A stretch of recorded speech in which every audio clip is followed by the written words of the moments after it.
Xhafer Lila, një mësues dhe banor pranë shkollës Emin Duraku në Tiranë, po proteston së bashku me fëmijët kundër ndërtimit të një kulle 16 kaçe pranë banesave dhe shkollës. Ai shpreh shqetësimin se godina do të bllokojë dritën dhe do të dëmtojë mjedisin mësimor për fëmijët.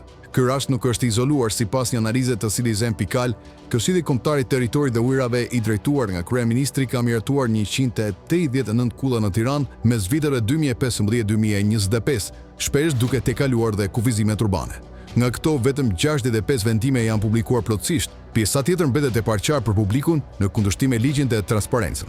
Në shumë raste jepet leja pas sqarime të plota, si në rastin e një kulle 33 katëshe pas teatrit kombëtar, ku zbarrja e vendimit vonoi 8 muaj. Ndërkohë, ndërtimet gjigante si Downtown One, Ice of Tirana, Tirana Society Tower po ndryshojnë siluetën e qytetit. Urbanistët kritikojnë mungesën e kontrollit institucional dhe përdorimin selektiv të planeve urbane. Shembulli si kulla 41 kaçe pranë Universitetit të Sporteve bie ndesh me kufit ligjor të lartësisë, ilustrojnë përplasje mes planeve lokale dhe ndërtimeve të qeverisë qendrore. Gjithashtu, ndërtimet pranë monumenteve historik shpesh mangin vlerësime ligjore për trashëgiminë kulturore. Projekte si The Crips dhe 3 kullat pranë 18 kate mbi tokë publike po avancojnë pa transparencë të plotë, duke filluar shqetësimin për mungesën e kontrollit dhe mbikëqyrjes në procesin e urbanizimit të Tiranës.